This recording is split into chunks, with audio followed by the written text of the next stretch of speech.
Baik, terima kasih sahabat Percikan Iman masih bersama kami di Tafsir Al-Quran. Nah Ustaz, begini ya, biasa kalau lagi di kehidupan bermasyarakat nih, kalau ketika ini udah urusannya dengan akidah ya, kan kalau misalkan ya kita mah berbuat baik mah apa untuk ke non muslim juga kita juga harus gitu ya. Tetapi misalkan pada saat itu ya kan kita waktu kemarin-kemarin akhir-akhir ini ada salah satu tokoh public figure yang telah meninggal dunia, tetapi kan dia kita sudah jelas agamanya kita sebutlah non muslim gitu ya. Banyak gitu ya di sosial media yang beredar bahwa apa ya namanya, ada yang menyebutkan gitu ya, jangan mengucapkan turut berduka cita, jangan mengucapkan ini, apalagi yang mengucapkan innalillahi wa inna ilaihi rajiun kepada orang kafir, dan juga jangan, ada juga yang menyebutkan jangan mengucapkan turut berduka cita gitu ya, jangan pula mendoakan yang baik-baik gitu ya. Nah, kalau misalkan, tapi ya maksudnya dengan berbagai kontroversi itu, sebenarnya apakah Islam sudah mengatur, ada etikanya, apakah Islam sudah mengatur sebuah etika ketika misalkan kerabat kita yang non muslim itu meninggal gitu ya? Adakah etika yang harus dilakukan sebagai umat muslim atau bagaimana Ustaz? Ya. Ketika ada seorang non-muslim atau orang kafir pada zaman Rasulullah SAW meninggal, Rasulullah mengucapkan alhamdulillahi inna lillahi wa inna ilaihi rajiun. Sebenarnya ucapan inna lillahi wa inna ilaihi rajiun itu boleh-boleh saja. Yang tidak boleh itu adalah mendoakan kepada orang mudah-mudahan diampuni dosanya, itu tidak ada. Seperti maka lil nabiyyi walladzina amanu ayyastaghfiru lil musyrikina walau kana uli qurba. Tidak boleh bagi nabi dan juga orang-orang yang mukmin untuk memintakan ampun kepada orang-orang musyrik, dalam arti orang-orang kafir, walau kana uli qurba, walaupun mereka kerabat yang sangat dekat. Termasuk walaupun orang tuanya, termasuk anaknya, tidak boleh untuk memintakan ampun. Setelah, tapi kalau ketika masih hidup mendoakan supaya mendapatkan hidayah, itu boleh-boleh saja. Ya Allah, mudah-mudahan Engkau memberikan hidayah kepada orang tuaku dan sebagainya, itu boleh. Yang tidak boleh itu mintakan ampun, karena walaupun sampai 70 kali mintakan ampun, maka Allah tetap tidak akan mengampuni kepada dosa mereka. Nanti di dalam ketika Rasulullah SAW mensolatkan Abdullah bin Ubay, orang munafik, karena orang munafik pada hakikatnya adalah kafir, Umar pada saat itu marah ketika Rasulullah, karena begini ceritanya,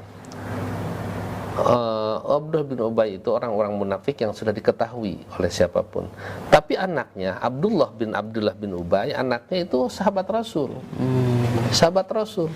Nah, ketika Abdullah bin Ubay meninggal, anaknya Abdullah bin Ubay itu datang kepada Rasulullah untuk minta gamis Rasulullah SAW untuk dijadikan kain kafannya. Ya.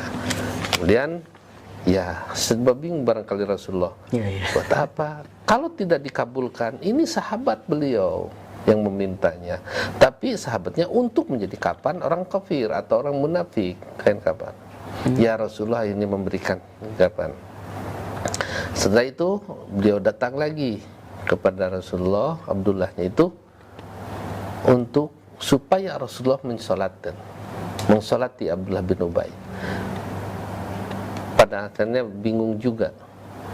Akhirnya Rasulullah SAW datang dan mensolati. Dan ketika Rasulullah menyolatkan Abdullah bin Ubay, Umar bin Khattab menariknya, ya Rasulullah, apakah kamu menjanjikan akan mensolatkan musuh Allah? Tapi Rasulullah SAW tetap mensolati, dan Umar bin Khattab tidak mau. Beres mensolati, baru turun ayat, maka nalin nabi waladina amanu ayastaghfiru lil muslimin lil musyrikina walau kana.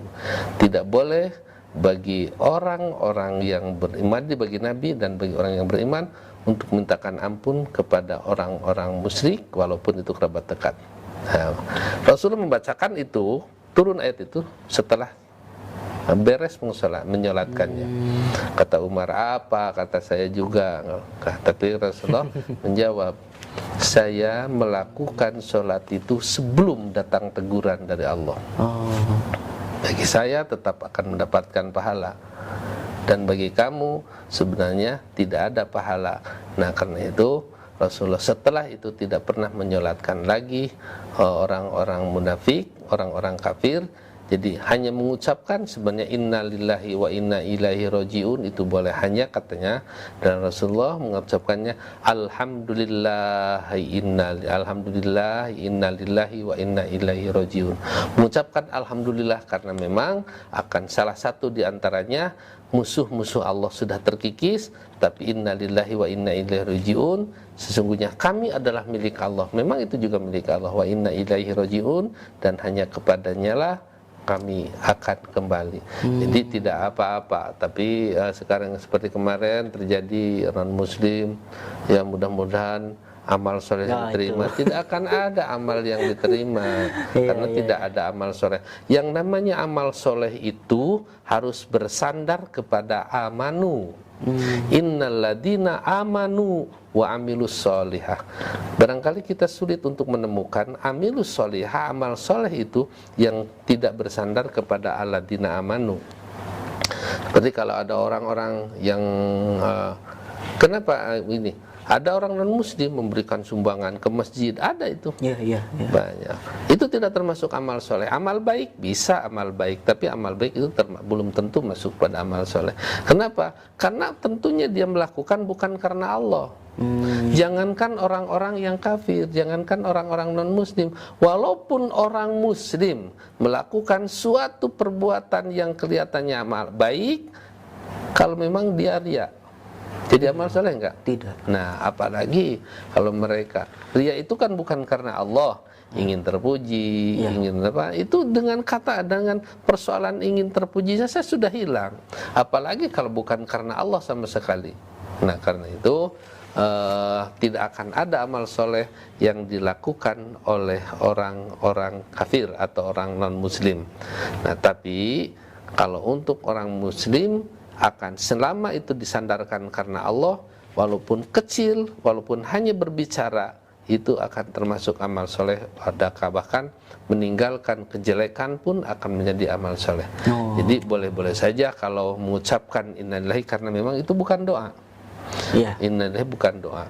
Kemudian kalau kita, tapi jangan sampai terjadi di hadapan keluarganya alhamdulillah, itu barangkali akan menjadi masalah ya. Kalau innalillahi untuk berkunjung atau bertakziah itu boleh-boleh saja. Nanti barangkali akan ada lengkap di dalam surah tentang ayat berikutnya tentang orang-orang munafik. Gitu. Begitu Ustaz. Gitu. Terima kasih Ustaz atas penjelasannya, dan terima kasih juga ya Ustaz atas ilmu yang telah disampaikan kepada sahabat Percikan Iman semuanya. Semoga bisa menjadi amal soleh yang luar biasa bagi Ustaz ya. Amin ya rabbal alamin. Baik, sahabat Percikan Iman, tidak terasa kita sudah di penghujung acara. Insya Allah sahabat bisa kembali menyimak program Sekolah Intelektual Tafsir Al-Quran setiap hari Senin sampai dengan hari Jumat pada pukul 16.30 di streaming YouTube Percikan Iman Online dan streaming Instagram Percikan Iman. Akhir kata, saya Panji Nugraha beserta Ustaz Hasyim Asy'ari undur pamit. Billahi taufiq wal hidayah. Wassalamualaikum warahmatullahi wabarakatuh.